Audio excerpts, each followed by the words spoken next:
लेकिन ऐसा है कि जब आप सक्सेस हो जाते हैं उसके बाद ही लोग आपको पूछते हैं। तो सक्सेस होने के लिए आप लोगों को हार्ड वर्क करना है और मैं आप लोगों के साथ हूँ। आप लोगों को किसी प्रकार की कोई क्वेरी हो आप लोग ज़रूर पूछिए, ठीक है? तो चलिए क्लास को स्टार्ट करते हैं। आप लोगों को नोटिफिकेशन मिल ही जाएगा, नहीं तो हम ऑफलाइन तो आप देख ही लेंगे। कहते हैं कि मेहनत करके जो है उसका फल ज़रूर मिलता है। तो देखिए हमें मिलता है या नहीं, लेकिन हम लोग मेहनत तो करेंगे और आप लोगों को पढ़ाएँगे भी अच्छे तरीके से, ठीक है? So let get started. Okay, Radha Krishnan आयोग को हम जो है पहले डिस्कस करेंगे। सबसे पहले जो आपका यहाँ पे है वो है राधा कृष्णन आयोग। देखिए जब आज़ादी मिली हमें, ठीक है, 1947 में, तो उसके बाद शिक्षा की हालत, ठीक है, शिक्षा को सुधारने के लिए देश में बहुत से आयोग आए, ठीक है। शिक्षा आयोग आए, उनकी स्थापना की गई और आप लोग देख सकते हैं कि स्क्रीन में भी आपको लिखा हुआ है, ठीक है। तो इसको स्टार्ट करते हैं पहले कि उच्च शिक्षा के लिए, ठीक है, मेनली अगर मैं राधा कृष्ण आयोग की बात करूँ, आपको एक वर्ड में ये याद रखना है कि ये उच्च शिक्षा के लिए है, ठीक है। उच्च शिक्षा के लिए ये बनाया गया था। सबसे पहले इसके गठन की अगर मैं बात करूँ, फॉर्मेशन कब हुआ था इसका? इसका फॉर्मेशन हुआ था आपका 1948, ठीक है, 1948 में जो है इसका गठन हुआ था और इस स्वतंत्रता के बाद पहला आयोग है, ठीक है, ये भी आप लोगों को ध्यान रखना है कि ये स्वतंत्रता के बाद पहला आयोग है, ठीक है, ये पूछा जा सकता है। दूसरा जो इसका की पॉइंट था इस आयोग का, ठीक है, मेनली आप लोग पढ़ सकते हैं लेकिन मैं की पॉइंट्स याद कर लेकर आया हूँ। जैसे अन्य नाम, इसे किस नाम से जाना जाता है? अभी मैं आप लोग से नेक्स्ट जो क्लास होगी ना उसमें ये क्वेश्चंस कौन-कौन से हैं वो भी डिस्कस करूँगा। तो अब देखिएगा कि इसका दूसरा नाम विश्वविद्यालय शिक्षा आयोग को और किस नाम से जाना जाता है या राधा कृष्ण आयोग को किस नाम से जाना जाता है? ये क्वेश्चन आए हुए हैं। तो इसे कहा जाता है विद्यालय शिक्षा आयोग, ठीक है? इसका दूसरा नाम क्या हो गया? विद्यालय शिक्षा आयोग। और इसके अध्यक्ष कौन थे? अध्यक्ष थे इसके डॉक्टर सर्वपल्ली राधाकृष्णन, जो भारत के द्वितीय राष्ट्रपति भी थे, ठीक है, प्रथम उपराष्ट्रपति और द्वितीय राष्ट्रपति। ये चीजें आप लोगों को ध्यान में रखना है, ठीक है। उद्देश्य क्या था? ठीक है, राधा कृष्णन आयोग जो बना, इसका उद्देश्य क्या था? इसका उद्देश्य ये था कि पर्पस की अगर मैं बात करूं तो उच्च शिक्षा संबंधी समस्याओं का पता लगा, यानी कि जो उच्च शिक्षा में जितनी भी कमी है, ठीक है, उनमें जो समस्याएं हैं, ठीक है, छात्रों को लेकर, पाठ्यक्रम को लेकर, तो उसका पता लगाकर एक रिपोर्ट तैयार करके ये गवर्नमेंट को देते हैं। फिर उस पर अमल करती है गवर्नमेंट और उसके हिसाब से पॉलिसीज बनती है। जैसे अभी जो 2020 की पॉलिसी बनी, वो भी कुछ इसी तरह से, ठीक है। तो ये चीज़ आप लोगों को जो है समझनी होगी। विद्यालय शिक्षा की अगर मैं बात करूँ, तो विद्यालय शिक्षा कि उन्होंने ये बात की थी, विद्यालय शिक्षा के लिए भी कुछ सुझाव दिए थे, ठीक है? मतलब सुझाव ये था कि जब 12 वर्ष तक की, ठीक है? यानी कि 1 टू 12, ठीक है? 1 से 12 तक बच्चा जब पढ़ ले, ठीक है? उसके बाद ही उसे कॉलेज में एडमिशन मिले, उसके बाद ही वो जो है उच्च शिक्षा के लिए आए। तो यहाँ पे उन्होंने दिया तो केवल और केवल किसके लिए था? विद्यालय शिक्षा के लिए था। लेकिन इसका अर्थ ये नहीं है कि उन्होंने इस पे बात नहीं की। उन्होंने तभी कहा कि जब बच्चा जो है 12 साल कम से कम स्कूल में पढ़ाई कर ले, विद्यालय में पढ़ाई करके आए, तभी वो कॉलेज में पढ़ने के लिए एलिजिबल माना जाए। ठीक है, तो ये थी। ठीक है, फिर नेक्स्ट देखिए, प्रति जो वेतन दिया, कितनी संख्याओं का प्रश्न था? वो था 747, 747, ठीक है। ये भी अक्सर आता है कि कितने पृष्ठों का प्रतिवेदन दिया था उन्होंने सरकार को, तो 747 जो प्रतिवेदन थे वो सरकार को उन्होंने, प्रतिवेदन मतलब अपनी रिपोर्ट जो थी, ठीक है, सरकार को उन्होंने ये प्रेषित किया था। कितने उसमें? 747 में जो है सब थे, ठीक है। अगला है विद्यालयों में कार्य दिवसों की संख्या की बात करें, तो विद्यालयों में जो कार्य दिवस होने चाहिए वो कितने होने चाहिए? वो होने चाहिए थे 180 दिन। मेनली यहाँ पे विश्वविद्यालय की बात कर रहे हैं, ठीक है, ये आपको ध्यान रखना है कि यहाँ पे जो बात हो रही है वो विश्वविद्यालय के उसमें ही इन्होंने अपनी जो भी रिपोर्ट दी थी वो दी थी सरकार को, तो ये चीज़ आपको ध्यान रखनी होगी, ठीक है। अगला देखिए कि जो विद्यार्थियों की संख्या है, ठीक है, विद्यार्थियों की संख्या की अगर मैं बात करूँ, तो विद्यार्थियों की संख्या विश्वविद्यालय में होनी चाहिए 3000, ठीक है। 3000 जो है विश्वविद्यालय में जो है छात्रों की संख्या होनी चाहिए, उससे ज़्यादा नहीं होनी चाहिए किसी विश्वविद्यालय में। और उससे जो संबद्ध महाविद्यालय हैं, ठीक है? जो महाविद्यालय है वहाँ जो संख्या होनी चाहिए वहाँ होनी चाहिए 1500, ठीक है? उससे अधिक छात्र जो उससे संबद्ध महाविद्यालय हैं 1500 से अधिक नहीं होने चाहिए, ठीक है? और एक जो मुख्य इसका इम्पोर्टेंट पॉइंट है, इसको आप स्टार करके लिख लीजिएगा, ठीक है? कि जो यूजीसी है, ठीक है? यूनिवर्सिटी ग्रांट कमीशन, ठीक है? अ, जो विश्वविद्यालय अनुदान आयोग, ठीक है? इसकी सिफारिश, ये बनाने की सिफारिश भी इसी जो है राधाकृष्णन आयोग ने की थी, ठीक है? या विश्वविद्यालय आयोग ने की थी, ठीक है? इसको आप लोग मत भूलिए दोस्तों। अगर यहाँ तक आप लोगों को कोई क्वेरी हो, कुछ पूछना हो, तो आप लोग ज़रूर पूछिए, ठीक है? किसी प्रकार का कोई कन्फ्यूज़न हो, डाउट हो, तो आप लोग क्लियर कर सकते हैं, ठीक है? कहीं पे हो सकता है कुछ इन्फॉर्मेशन में थोड़ा-सा आपको कम लगे, लेकिन मैंने ऐसे इन्फॉर्मेशन लाई है जो पर्टिकुलरली इस आयोग के मुख्य बिंदु थे, ठीक है? उन्हीं को लेकर मैंने बनाया हुआ है। अगला देखिए कि शिक्षा को समवर्ती सूची में शामिल करने की जो शिक्षा को समवर्ती सूची में शामिल करने की जो सिफारिश थी, वो भी इसी आयोग के द्वारा की गई, ठीक है? शिक्षा को समवर्ती सूची में शामिल करना, ये भी जो है विश्वविद्यालय आयोग की ही सिफारिश थी। और अध्यापकों का सेवा कार्य, ठीक है, जो अभी कार्यकाल बढ़ा हुआ है वो 60 से 64 वर्ष, ये भी इसी आयोग के द्वारा हुआ था। इसी आयोग ने कहा था, उसी पर सरकार ने अमल जो रिटायरमेंट है, ठीक है, सेवा कार्यालय है, सेवा कार्यालय है, उसको बढ़ाएगा, ठीक है? वो किया था 60 से 64 वर्ष। फिर जो मुख्य बात इसमें एक और है कि इन्होंने 3 स्तर पे बाँटा, ठीक है?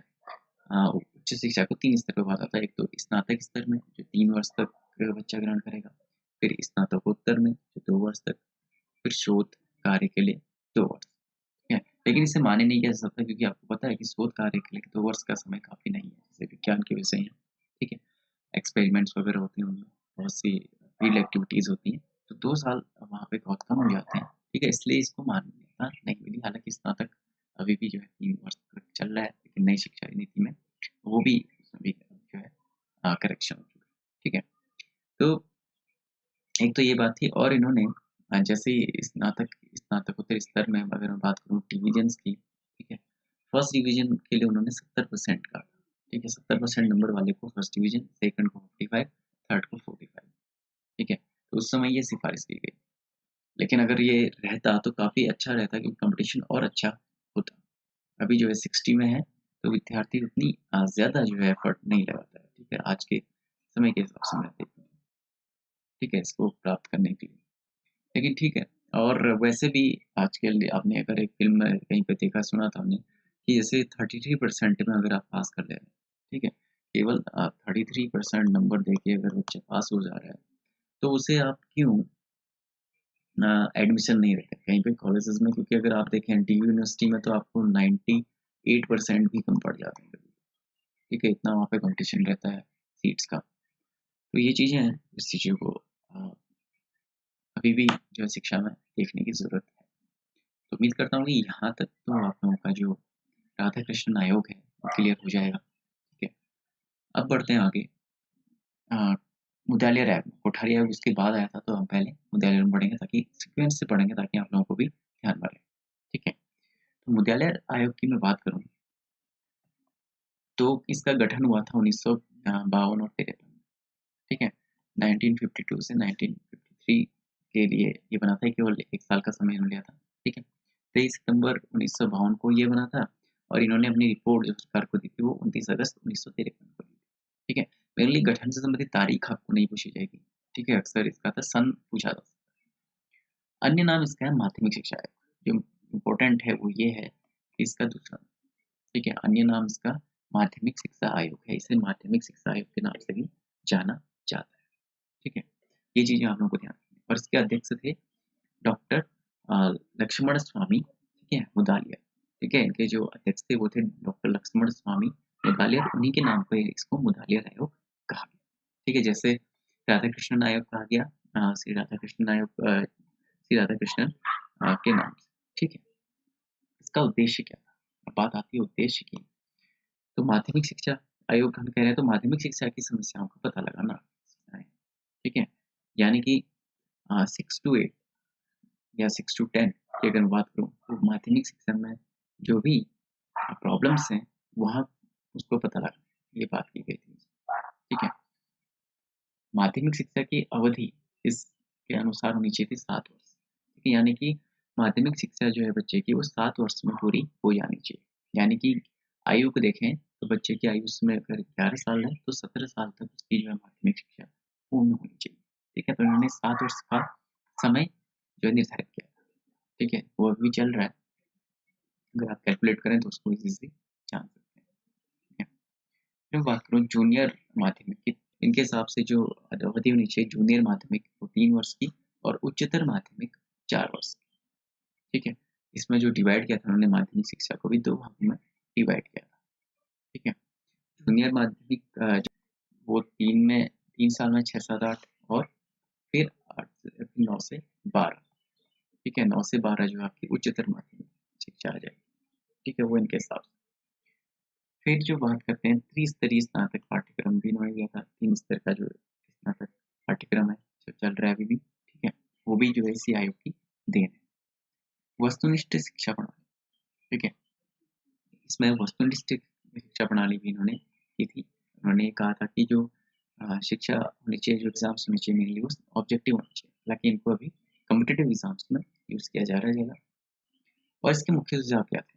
ठीक है, अब बात करते हैं इसको, अगर हम रैप अप करें क्योंकि इसमें हमने मुख्य बातें जो है सारी डिस्कस कर ली हैं, इसको अगर हमें रैप करना हो एक उसमें, तो हम कह सकते हैं कि इन्होंने जो है नंबर सिस्टम के अलावा, ठीक है, इन्होंने नंबर सिस्टम को अच्छा नहीं माना था। ठीक है, नंबर देने के बजाय बच्चे को सांकेतिक अंक देने चाहिए। जैसे आजकल कई सब्जेक्ट्स में ग्रेड दिया जाता है ना, ABCD, तो सांकेतिक अंक देने चाहिए। वैसे ही हिंदी को राष्ट्रीय भाषा का दर्जा देना चाहिए, ये इसकी मांग थी। माध्यमिक स्तर के लिए अंग्रेजी भाषा लेकिन इन्होंने अनिवार्य कहा था। ठीक है, मतलब इनका ये कहना था कि 3 वर्ष की आयु से बच्चे को जो है अंग्रेजी की शिक्षा मिल जानी चाहिए। ठीक है, लड़कियों के लिए गृह विज्ञान शिक्षण को भी इन्होंने उसका एक गृह विज्ञान शिक्षण का प्रावधान रखा था कि उन्हें ये जो है सीखना ही चाहिए। ठीक है, तो ये चीजें थी जो मुख्य बातें उन्होंने बताई थी। ठीक है, यहाँ तक अगर कोई कंफ्यूजन हो तो आप पूछ सकते हैं। ठीक है, किसी प्रकार कोई कंफ्यूजन आए आप लोगों को तो मेरे को इसमें आप पूछ सकते हैं। ठीक है, अब बढ़ेंगे आगे कोठारी आयोग। कोठारी आयोग का गठन हुआ था 1964 से 66। ठीक है, जो हुआ था 14 जुलाई 1964 को इसका गठन हुआ था और इन्होंने अपनी रिपोर्ट जो सौंपी थी भारत सरकार को 29 जून 1966। इसका अन्य नाम है राष्ट्रीय शिक्षा आयोग। इसके जो अध्यक्ष थे, ठीक है, TS कोठारी, जो क्या थे UGC के उस समय चेयरमैन भी थे। ठीक है, जो विश्वविद्यालय अनुदान आयोग जो बना था, ठीक है, सिफारिश पर राधा कृष्णन आयोग की अभी हमने पढ़ा था, तो उसके ये अध्यक्ष थे उस समय, तो उन्हीं को बनाया गया था। ठीक है, इसके सचिव जो थे JP नायक थे और कुल सदस्य इसमें थे 17। ठीक है, जो ये आयोग था, और ये जो आयोग था पूर्णतः राष्ट्रीय शिक्षा नीति 1968 पर आधारित था, 1968 पर आधारित था। ठीक है, तो ये आयोग जो था राष्ट्रीय शिक्षा नीति 1968 पर आधारित था।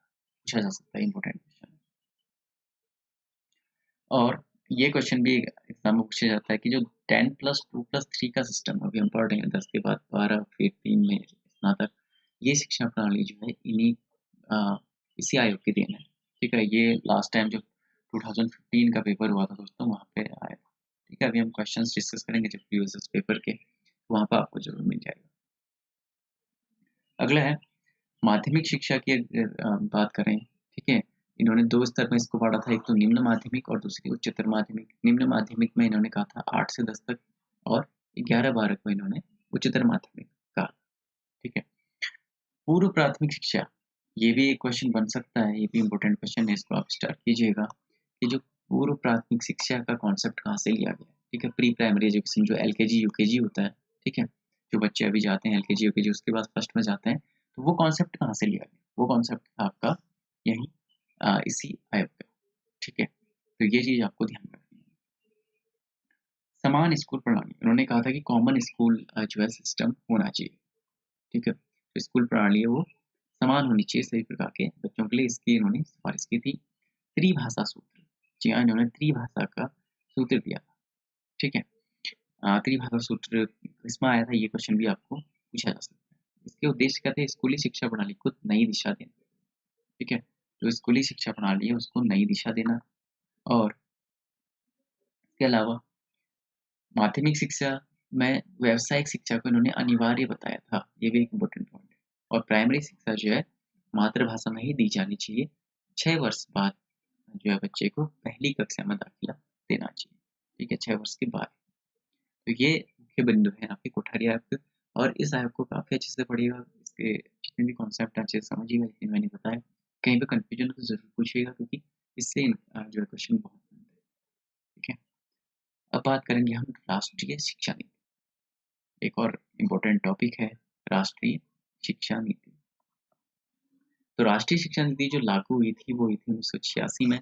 यह 12 खंडों में विभाजित थी।